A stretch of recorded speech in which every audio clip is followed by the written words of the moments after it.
All right. Okay, well, welcome back, everyone. This is our 30-second conversation with friends. Glad you guys can make it. Today, I have actually two guests. I think this may be the first time I've ever had more than a one-on-one conversation. So that's exciting going into the new the new month with a new twist. Um, and today we're talking with Jolene and Phyllis. I'll let them introduce themselves in a minute, but they are launching this really great new thing, and it's called Femtor. Yes? You So got it's, it right. and I'm going to give my version of what I know, and they'll tell you the real version. So it's a community of women who are helping each other, and who doesn't need more than that, more of that. And also because and I talk about this a lot, but I don't think it can be said too many times. This past year has decimated women in the workplace. Almost 300 million women have left the workforce. We are at early 1980s numbers of women in the workforce. All that groundwork that we have fought so hard to lay, all the victories we have won as far as leveling up and evening out and looking for the equity has we if you think that they're not going to make us work for that all over again, I think you might be wrong. That's a And nice way to put it. yes, I'm trying to be, I don't want everybody going, oh no, she's angry, I'm out. But the other thing is too, let's remember that before the pandemic hit, we have not even reached pay equity. We had not reached that yet. So marinate on that. And Jolene, if you would please introduce yourself. Absolutely. My name is Jolene Damián, and I am the proud co-founder of Femtor LLC. Femtors are professional women who are talented business consultants, mentors, coaches, advisors.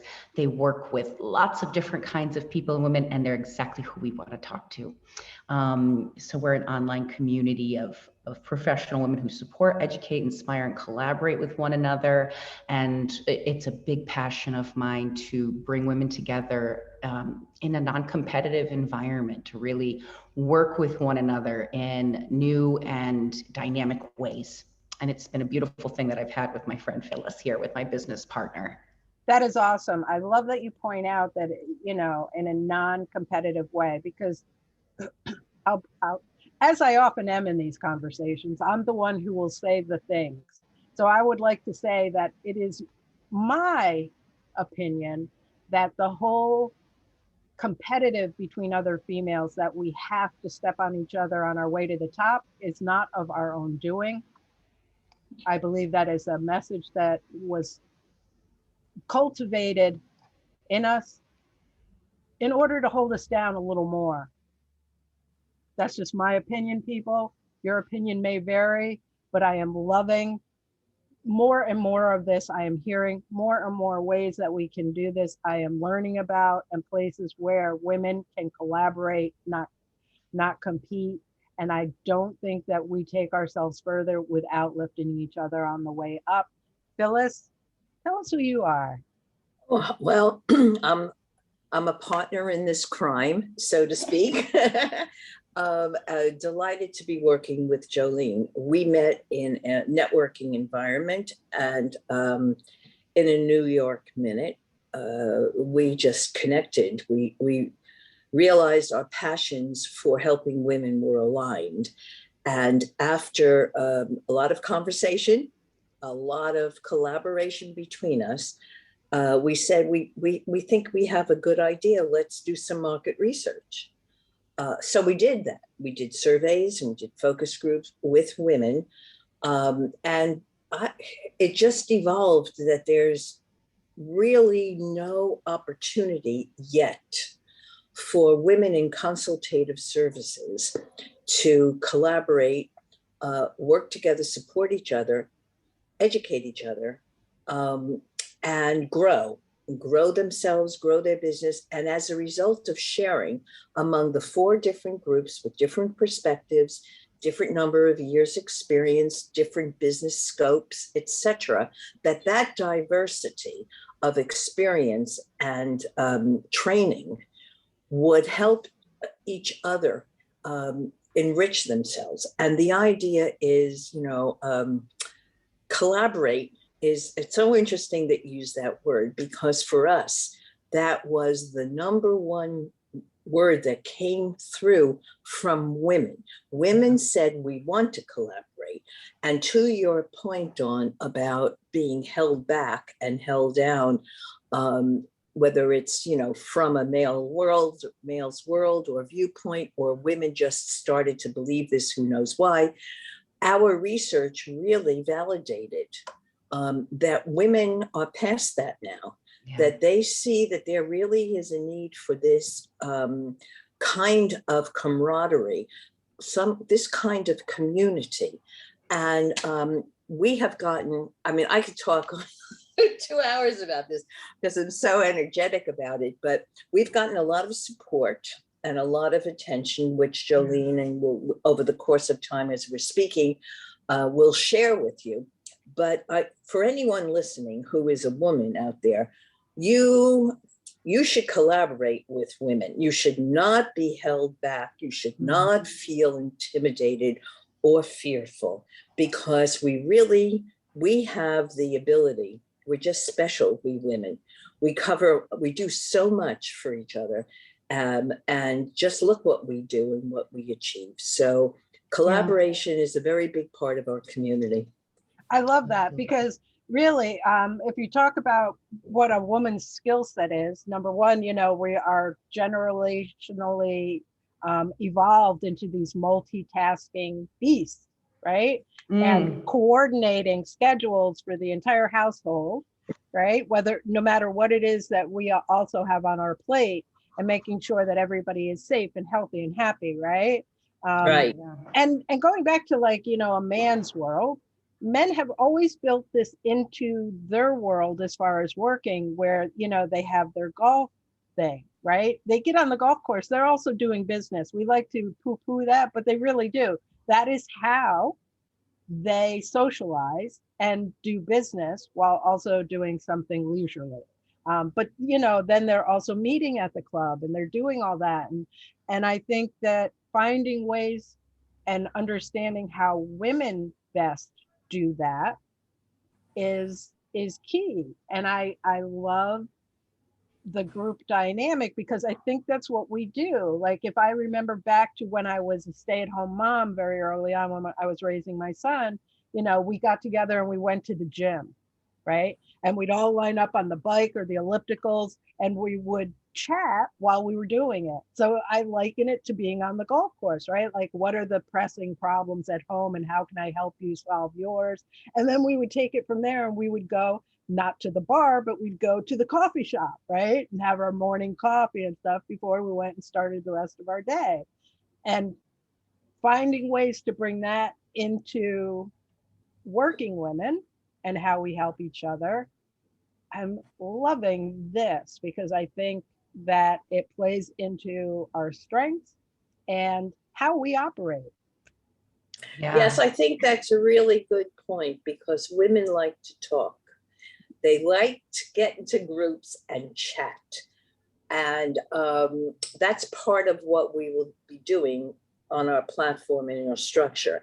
I'd like Jolene to explain more of that, but I just have to vociferously react to that, because I have seen, no matter where in the world I've lived and what I have done, how women could communicate with each other.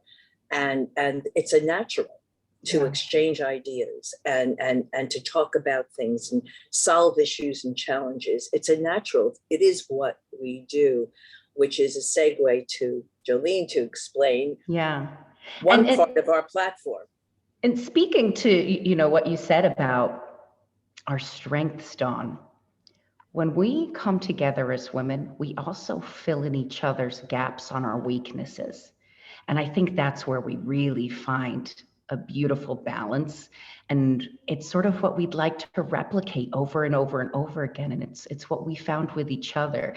You know what, I'll be honest with you, I almost didn't take our networking meeting. when it first got scheduled, Phyllis and I, and she doesn't know this. This is going to shock her Oh, you completely. never told me this. I've never told her this. This is going to shock everybody. Okay, I'm sorry. But I almost didn't take our networking call, and I'll tell you why. I looked at this particular networking platform that we were using matches individuals based on their profiles. And they schedule the meeting for you. You don't meet with the person ahead of time, and there's no interaction. You just get to see their profile just before the meeting. When I saw her profile, I said, there's absolutely nothing I can offer this woman. Oh, you were intimidated. Yes, I have nothing. She's not in a place in her life where I can offer her anything in terms of my like communications help, which, and I immediately, when I was on this platform, I was there for business development purposes, for reaching out and building my network, meeting people I can get introductions from or make introductions for. I looked at her profile and said, this woman's got nothing to learn from me, gain from me, get from me. I should cancel this and not waste her time. And then I went, yeah, but it's only like 5 more minutes till it starts, and that's rude. So I'm not going to do that. So I took the meeting, and when she said in a New York minute we hit it off, I immediately went, wow, I'm so glad I did not cancel this and that I kept this meeting, because even though in my mind I had nothing to offer her and therefore I should have not wasted her time, we had something to offer one another that we didn't even understand at that time. And it's just grown and become beautiful. And that's where women coming together in a group setting is so powerful, because iron sharpens iron. That's just how it is. You put a couple ladies together with similar experience, different backgrounds, different understandings and perspectives of things. And now the ideas aren't just flowing, but they're dynamic, and they're even more multifaceted, and they have even more opinions injected into them. And that just gives you that much more confidence in what you're doing, what you're building, what you're saying. So part of what we're about is building community. It's a huge part of what we're doing is creating relationships, building community for these women in particular, who, like Phyllis was saying, there's just nothing out there right now for this particular group of women. And they're so important, because these are the ladies who are going to uplift and create the ripple effect of women who help more women, who help more women, who help more women. Expound on, in consulting services, make it really clear to our audience who it is that you're serving. Absolutely. If you're a female business coach, business consultant, advisor, or you're a mentor to other women or even men, you're the kind of person I want to talk to, because you're the kind of one who's out there making changes in the world and uplifting others. So that's our target. That's who we really want to serve and bring into the community for a lot of reasons. And then in the future, it's going to grow. And we have a lot of ideas on how to expand this entire community into something even more beautiful. And Phyllis, maybe you'd like to step in and expound on it? Sure, I'd be glad to. Yeah. Not all of these women, but many are solopreneurs, and they have been working for a long time pre-pandemic in a certain way. And of course, we all know life has really been altered. And while it's coming back, it's going to come back differently. And the challenges are, to your point earlier, Dawn, about how many women have been laid off, had to leave the workforce, facing with new challenges, working from home. All of these changes create, I guess, shifts, call them new trends, new challenges, ways in which to engage with the people you want to help in this new environment. And what better way to get people together who are serving others, and who are working specifically to help working women grow. Now, of course, they'll help working men, but our focus is really for women to help each other. But we see it on 3 different levels. We see women consultative professionals, as we defined it, helping each other. We see, as the result of that, helping themselves. And we see the third consequence or a benefit of helping their clients. And so, for example, I have a presentation coming up to this company, and I'm a little concerned because the rules of the road seem to have changed post-pandemic. I would love your perspective. Please let me share it with you at our next group meeting, and we'll go into how we're organizing these groups subsequently.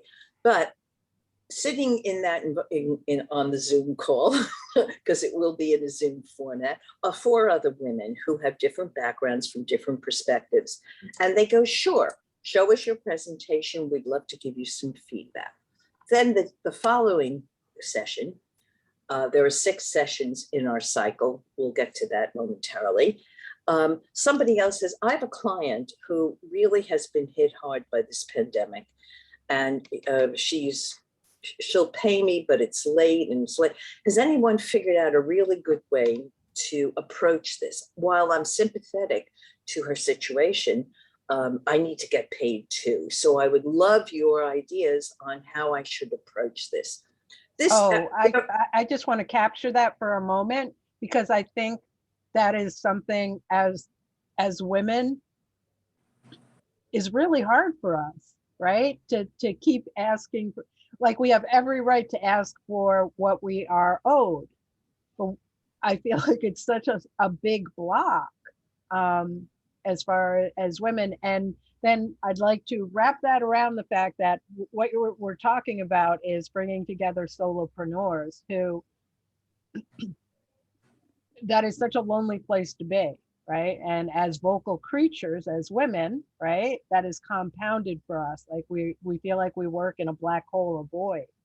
And when I was listening to Jolene talk about the community, et cetera, and women collaborating, I'm like, well, there's the energy that's missing as someone who works on their own at home, that energy. But the whole getting paid bit, right? Like that seems like something we should have figured out and not bring to a setting like this. This is the whole point of what I'm trying to do here is I would feel like I couldn't bring that up, right? Like, oh, I'm failing. I'm sure they all have it figured out. It's just me. Over the course of my career, I have seen that reluctance. So I agree with you, Dawn. I've seen women being reluctant to speak up for what they feel they deserve, and it's their professional right, especially, if it's contracted, it's right there on paper. You've agreed to pay. It's not like I'm coming in from left field and surprising you. We have been reticent, and I am not sure why that happens. Maybe it's this whole thing. Don't laugh, but maybe it's this whole thing that women don't go in for math or they don't go in for business degrees. But I think the tide is turning, and I think more women are, emboldened is the wrong word, but more confident to speak up for themselves. I was very fortunate. My dad was my mentor, and he instilled upon me to stand up for myself when I felt it was warranted and not be shy, certainly if I felt I deserved it. But I am not sure how many other women have had the benefit of that kind of experience. Yeah. Right. It's very rare, Phyllis, very rare, I'd say, because I certainly didn't have that experience, and a lot of the women that I've encountered certainly say the one thing that they wish that they had invested more into was time getting mentored or being taught by somebody qualified. And that's missing for women. The mentorship opportunities in the corporate setting, especially, they're really lacking, especially now, in 2021, we're actually seeing the statistics are showing that men in corporate settings are less willing to mentor female peers or female inferiors because of fear that they will be accused of some sort of harassment, some sort of, sexual misconduct in the office. So we've actually seen, since the Me Too movement, which is a great thing, don't get me wrong, but we've actually seen mentorship opportunities for women drop because of that. So, the big difference between the 6% of CEOs or the 6% of women who are Fortune 500 CEOs, the difference was mentorship. When you look at those women, there's only 6% of Fortune 500 companies are run by women. All 6%, all of them were mentored at one point or another in their career or in the collegiate level. Wow, that is powerful. That is super powerful to hear and to understand, right? Because if you don't know, you just, again, you're left thinking, why? But it's very important. We shouldn't lose sight of what we're trying to do. If the women themselves, right, exactly, who are coaching and mentoring, and if they are not comfortable to do this, or they're unsure of themselves. Now, I'm not saying they all are, but I reckon that there's a good number of people, women, who are still concerned about that. And I would say it's not only around asking for money. It could be asking to have the seat at the table. right. It could, it's a lot of the other kinds of important steps forward that women sort of need to take. And to reinforce that in a platform that we are creating with other women who say, yes, I had that experience. Let me share with you how it worked for me and what I did about it. Or all 5 of them in a group scratching their head and they going, you know what? We don't know. So we're going to contact Jolene and Phyllis, and we're going to ask for a community-wide, an online community-wide webinar, training session. So our model is really more than these groups, which meet every other week. We have 3 cycles a year, and the women, this gives women chances to meet other women and really bond and create that kind of special relationship. But we also have a wider community opportunity for training and webinars. We have a newsletter that will cover articles of importance for this particular community. So, if they're stuck on something and they want training, Jolene and I will figure it out. We'll make sure that the community, gets the visibility of training. And we're also going to ask, just to finish up on this thought, we already have a lot of women who will participate in our community who have outstanding backgrounds. Yeah. And they will be able to share their expertise with the community as well. So it's a great opportunity for them to get this extended visibility, to help other women to participate in what we'll call the movement for the moment. So we're really excited about this. That sounds wonderful. So what I'm hearing and what I'm feeling is that I think a lot of women, we know we're deserving, right? We know that we know our stuff, but we come up against that soft wall where we don't push ourselves or step into our complete power because we don't know what that looks like. Right? What a nice way to put that, Dawn. Right? Coming to your complete power. I don't think I've ever heard that phrase, and I think it's great because I do believe that we all say we want to grow, but there's always room to grow and develop. But coming into your complete power, wow, I like that. Right, Phrase. because I think it's different for men. They're expected to be very forward and not aggressive, right? Assertive. But, yes, assertive. And as women, we come right up to that line and then we go, oh, we don't want to be seen as the pushy, bitchy, whatever way they want to wrap around it, like, oh, slow down, girl. Right? We all know what that feels like. We've all been there at some point, right? And to me, I feel like that's one barrier that we have to help each other break. Like, no, we can step past that line because we are worthy. We do have something to say, and we do have so much to contribute. And Yeah. we do not have to stay on this side of the line for their comfort. And it's to their detriment, ultimately as well. Not just us, it's to the detriment of everyone else who we could possibly serve with that power.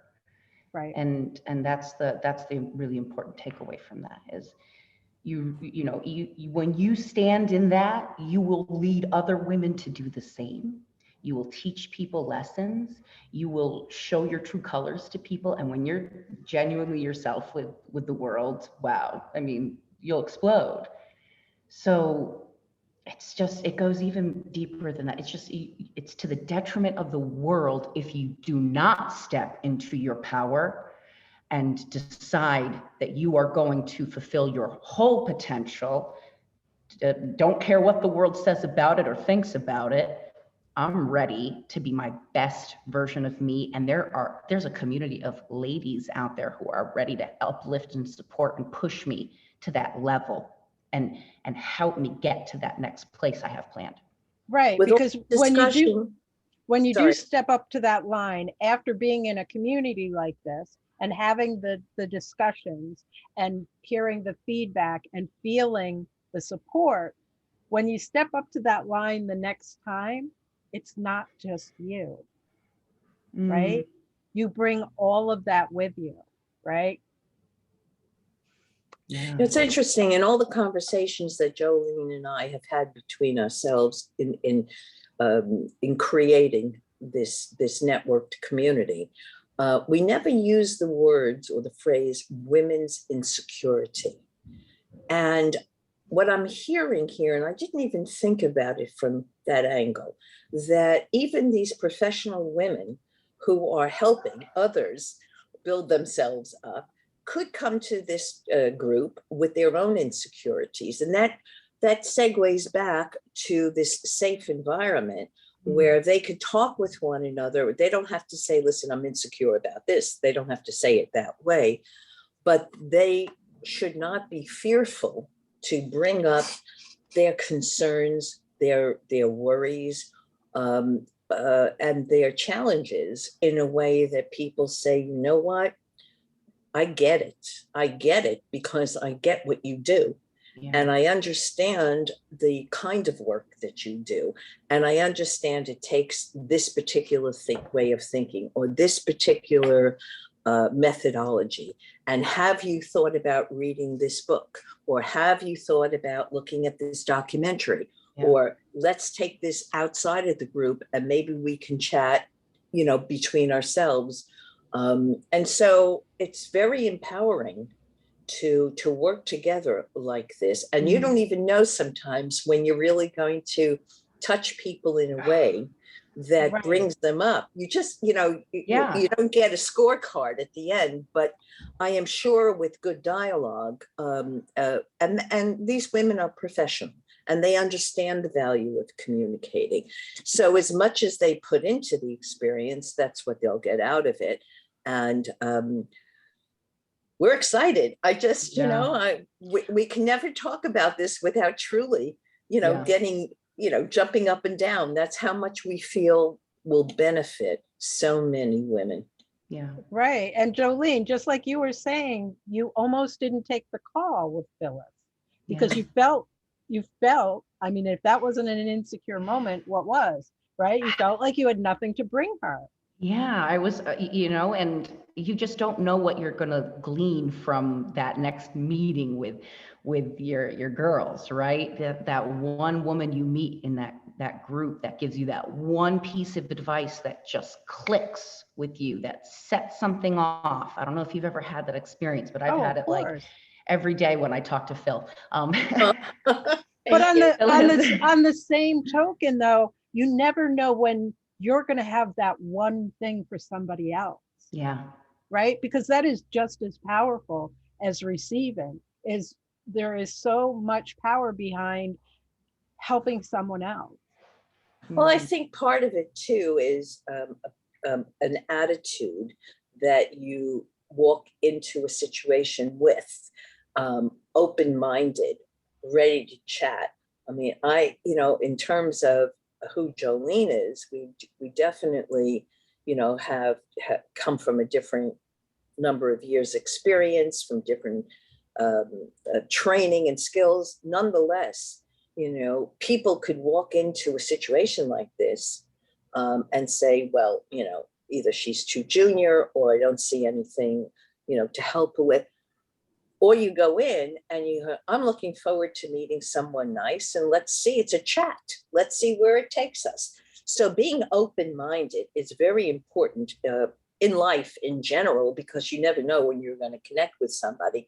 But certainly if you're in a conversational group or you're in a community, because somebody who has, let's say, 17, 18 years of experience will be in a group with sort of like-minded, experience level people. However, in our community, there will be women who only have 3 years, 4 years experience. And wouldn't it be terrific if that woman who had the good number of years experience was able to support someone else within the realm of what she does, grow and develop a bit? Because even if you're a female mentor, you could be mentored.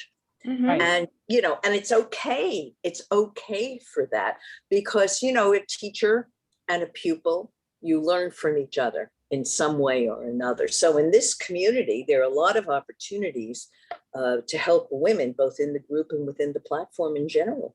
Well, yeah. And as simple as younger women are way more up on how to work social media than some of us. I'm turning 60, right? So I've been on the internet since Al Gore invented it back in early 2000s.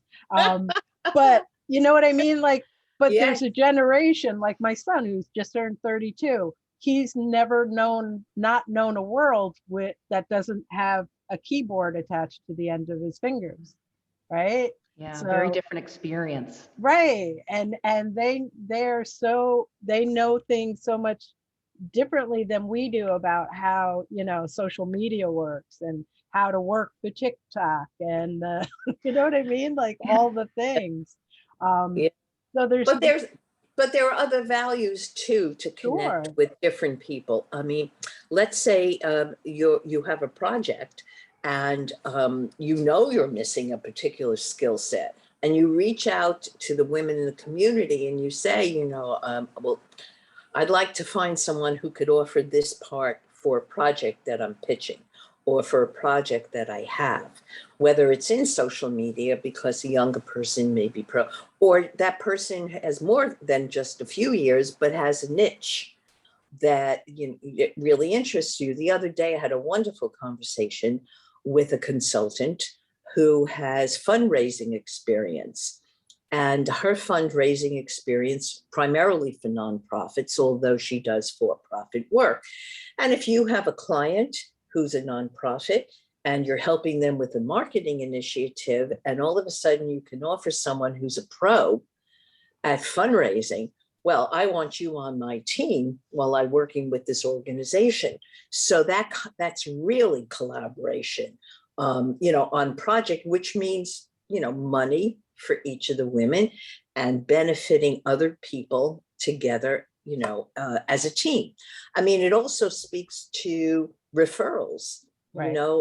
Because that's one of the big reasons you network is to get referrals. And so imagine you go to a networking event and you're in the olden days. I'm going to describe two scenarios. Olden days. In the olden days. Wait a minute. In the olden days is pre-pandemic. That's what I mean. Right. The before times. Yes. The before the pandemic. Pre-2020. And you met in person, right? You had a cocktail in your hand, a few business cards in your pocket, and you walked around and you had, I don't know, in a nanosecond, you were able to determine if that person could be a referral for you. And so what the heck? Nope, I'm moving on, I'm moving on, I'm moving on, I'm moving on, I'm leaving. And so maybe I took two people's business cards and I jotted something on the back, probably never see them again. I had a nice drink or two, that's it. So that's pre. Now post is kind of different, and that's what we want to capitalize on. We want to create what we're calling a network plus experience. We want people to have value and not waste their time from networking. We see that as a discernible, important difference in the kind of community that we want to create. The group dynamic of working closely with people, forming that bonding relationship that I want to get to know you better, and expanding it out to the community at large through webinars and other exchanges is what we want to create. If you come and network with us, you're not going to come immediately, spend a few minutes and run out. You know, we really want you to stay and develop something. I think that going forward, I can see that people are starting, we were talking about this in one of my 8 to 9, I do a network Zoom call every other Tuesday. And we were talking about that, like people are starting to have in-person networking events. And two things are happening. Number one, people are like, is it worth my time, the drive, etc., right? And the other thing is, once you get there, there aren't many people, right? So it's like we have found out over this past year that doing networking on Zoom, we have taken back so much time because we're not commuting, right? It's not at night necessarily, so right. So we've got our evenings back. So I think going forward that people are looking at that differently. And I'd never liked in the before times, I hated the network meetings. I really disliked it because I honestly, right, conversations with friends. I'm a conversational person. I don't do small talk. I don't do quick and fast and dirty. So it always, I don't. Right. Every woman, I don't know. I've met a lot of women who say that now that you say that, Dawn. Right. So it just feels nasty to me, and I never enjoyed it, but I have gotten so much out of the last year of networking meetings where you listen to each and every one talk and you know what everybody's doing. So you have this better idea of who they are as a person and who you want to talk to more, etc. So I think there's so much value in having an online community, right? Because we, as women who are the multitaskers, who are still feeding everybody and doing all the things, to have the convenience of going, oh, I've got that meeting, but yeah, I just have to walk back into the other room and boot up the computer. Yes, these are all great points. I'm going to add to that in that the online community allows you to network with people in different locations. Yes. And so you don't have to worry about, you know, a small community or a neighborhood or whatever. So you can have a conversation with somebody in the next state, 3 states down. And from a professional perspective, you really broaden your opportunities when you have contacts in different communities and locations. And that's a big plus to the experience. Yeah. And I want to come back to, you know, the woman of much experience versus the woman of, you know, not so much experience. If this last 16 months hasn't taught us also that you can be at the top of your game and things happen, right? That you don't know how to handle or it becomes more challenging. And things evolve always as well. So there is as much need for that woman of much experience to network with the woman of lesser experience, because you never know what her resilient tools are or what her resilience experience is and what she can give you. I don't think it can be said enough that everybody has something to bring to the table and everybody has needs from the greater community that they're going to be able to fulfill. Yeah, that's interesting. Very, very interesting. And when you say needs, it makes me think of something else that when we were doing market research that kind of shocked us, that surprised us. These women got very honest. We were very, very pleased with the market research groups that we were able to pull together. To be honest, we got some very great women together. And they were very real. They got very honest with us in these small groups, and it was really great. And one of the things that kind of surprised us that we heard was, we have needs. We need help with X, Y, Z thing, because I'm an incredible coach, consultant, advisor, mentor. I love to sit with my clients. I love these sessions, but I hate QuickBooks.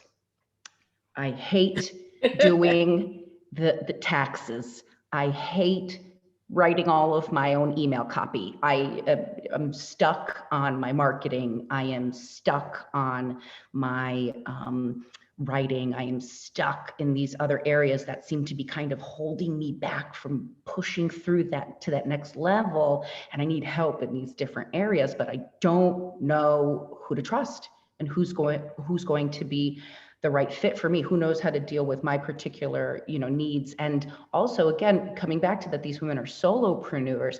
Who falls into my budget? A lot of these women, especially if they're in the first 10 years of their career, don't have $1 million extra dollars just sitting around to kick into these things. So they want to know where they can go to find resources that are going to be a good fit for them, be the right price for them, and help support them in their business with the things that nobody likes to do. I don't care who you are. If you say you like working with QuickBooks, you are lying to yourself. You're an accountant.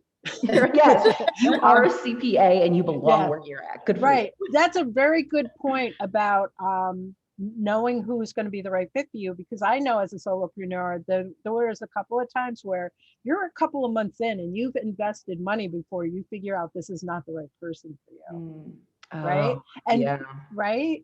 And that always feels bad. It's not for nefarious reasons or anything. It's just that, oh, she doesn't really get me. Right? One of the things that we're doing, Dawn, just to a PS to what Jolene said, we were amazed how interested these women were in knowing what resources they could tap. And as a result, our website is going to launch August 21st. We have a landing page now, but our website is going to launch then. And because of the extent of the interest to have resources, we actually have a section on our website for members who will be able to access a list of resources. And all of the resources, and we've already gotten a few pre-launch. We're very excited about that because these businesses get what we're doing. They support the idea. They want to help.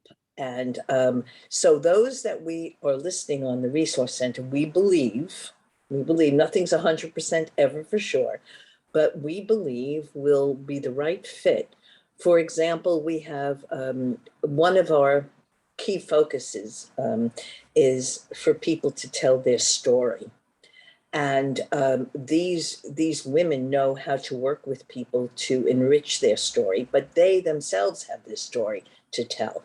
And they want to market themselves in a very positive presentation. We keep that in mind, as well as worrying about the numbers and a whole classification of resources for that. So, marketing and social media and photography, videography, and finance and law. I mean, these are important areas to have a successful business.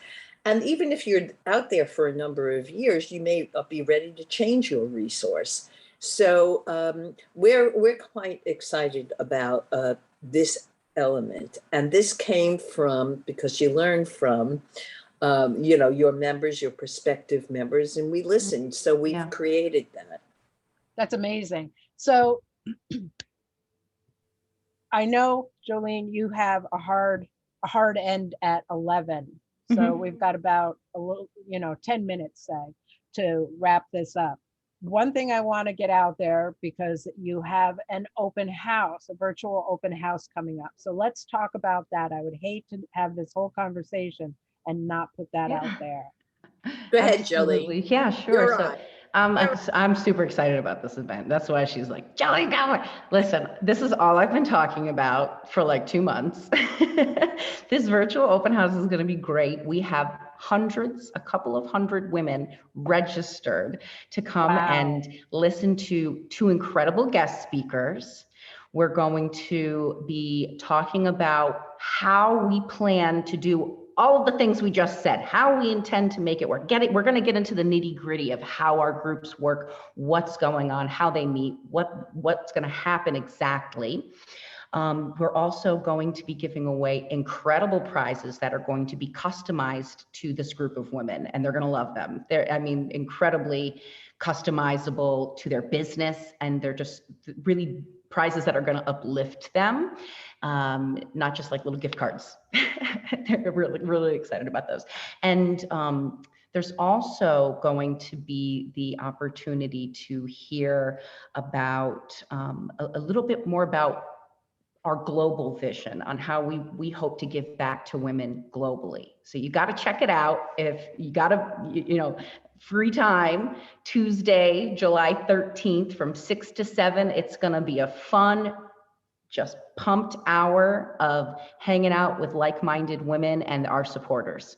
I love Now, that you kept. let me tell you how you can get an invitation so that you can attend, if I may. So please go to, here's a pitch, but this is the way to get in here, www.femtor, femtor.net. That's our landing page. And when you read through and scroll down, you will get an opportunity to subscribe to our newsletter, the first of which is coming out July 29th. And when you subscribe to the newsletter, you'll get your personal invitation. And you will also be on our mailing list, straight out, I'll tell you that. And you'll get details about the open house, details and news about our objectives, our goals, what we are doing within this community, and opportunity to maybe get a great prize. Certainly listen to 2 incredible guest speakers. So again, it's www.femtor.net. And we look forward to seeing you, welcoming you. Please extend the invitation to friends. Let them know that there is now a community for consultative women like you who are very interested in exploring this idea, and I hopefully benefiting from it directly. So there we are. Yep. And if you're watching this conversation, you will have all the links there in this post. But if you, for some reason, you lose the links, you haven't followed along and written it down, you can always find me and I will hook you up. I love that you're keeping it to an hour, the virtual open house. I think that is so key and important, right? Because it is in the evening. I go to bed at 9. So when somebody's like, yeah, I'm going to be doing this thing, you should hop on, and it's at 8 o'clock. I'm like, oh, no.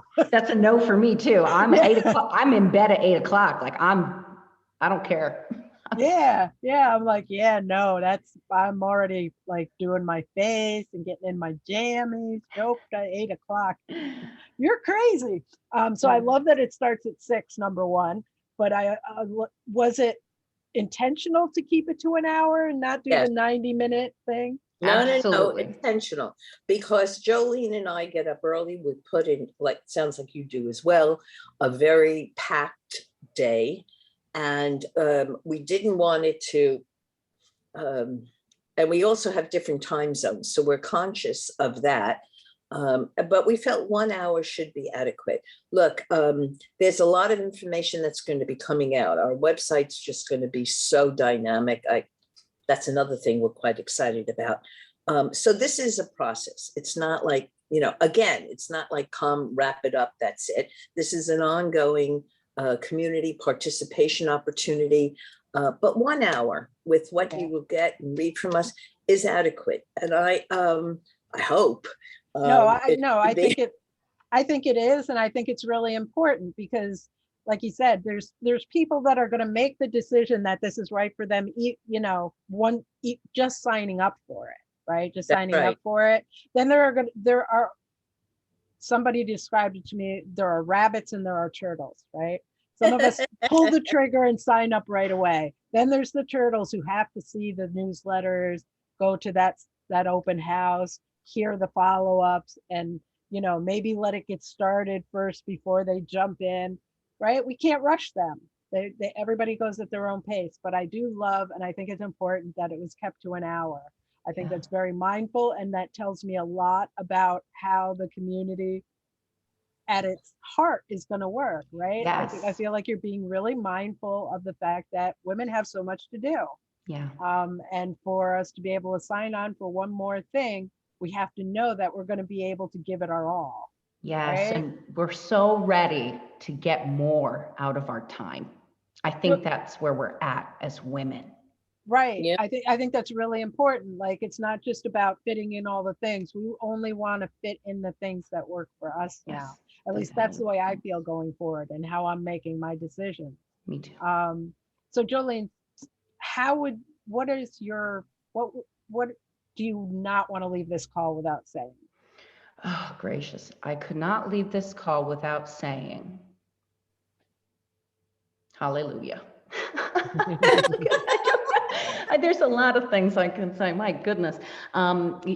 Just come to the open house. You got to check it out and meet all these ladies. We've got some very impressive women that you need to meet. Awesome. Is there anything, Phyllis, you want to make sure gets spoken before we wrap this? Many years ago, I was living in Brussels, and there were many women who were working there, American women who were working there, but there were also women from other countries who had left their home and they had left their family and they were working, and oftentimes they were really the only woman in the room. And they had a lot of challenges. They didn't have their usual network to talk to and help.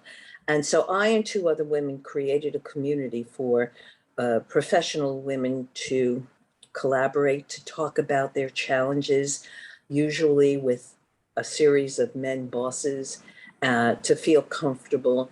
And it was a very big success. It lasted for 15 years. I wasn't in Brussels for the entire time I left, but when I look back at what I've done in my life, that was probably, besides having 2 wonderful children, probably one of the better things that I have done with my time. So I believe wholeheartedly in this type of community for women helping women. Perfect. Wow, Phil, you had to one-up me, didn't you? Oh, no, it's not about that. No. Because I know you have 3 terrific children. So you have 1 more than me. Okay, there you go. I got you. I got one thing on you there.